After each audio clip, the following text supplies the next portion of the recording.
பாலியல் வழக்கில் குற்றம் சாட்டப்பட்ட பிரசன்ன சதுர்வேதி சாமியார் தலைமறைவாகி இருப்பதாக முக்கிய செய்தி ஒன்று வெளியாகியிருக்கிறது. கூடுதல் விவரங்களை வழங்க இணைகிறார் எமது செய்தியாளர் சாலமன். இந்த விவகாரத்துடைய முழு பின்னணி என்ன? சதுர்வேதி அவர் மேல வைக்கப்பட்டிருக்கக்கூடிய குற்றச்சாட்டுகள், இதனுடைய பின்னணி என்ன? விரிவா பதிவு பண்ணுங்க.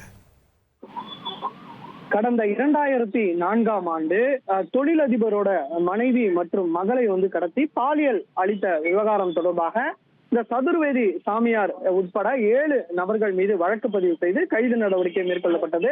அதன் பின்னர் இந்த வழக்கு விசாரணையானது நீதிமன்றத்துல நடைபெற்று வந்த நிலையில 2016ஆம் ஆண்டுக்கு பிறகு இந்த நீதிமன்ற விசாரணைக்கு சதுர்வேதி சாமியார் அவர்கள் ஆஜராகாமல் தொடர்ச்சியாக தலைமறைவாக இருந்து வந்ததாக போலீசார் தரப்புல தெரிவிக்கப்பட்டது. ஏற்கனவே இவரை தேடப்படும் குற்றவாளியாக நீதிமன்றம் அறிவிக்கப்படும் என தெரிவிக்கப்பட்ட நிலையில மீண்டும் பலமுறை மத்திய குற்றப்பிரிவு போலீசார் தரப்புல சம்மன் அனுப்பியும் அந்த சதுர்வேதி சாமியார் ஆஜராகாததால இது தற்போது அவருக்கு சம்மன் அனுப்பியும் இவர் ஆஜராகாததால தற்போது தேடப்படும் நபராக அவர் அறிவிக்கப்பட்டிருக்கிறார். இந்த சதுர்வேதி சாமியார் தேடப்படும் நபராக அறிவிக்கப்பட்டிருப்பதால மத்திய குற்றப்பிரிவு போலீசார் அவரை கைது செய்வார்கள் எனவும் எதிர்பார்க்கப்படுகிறது.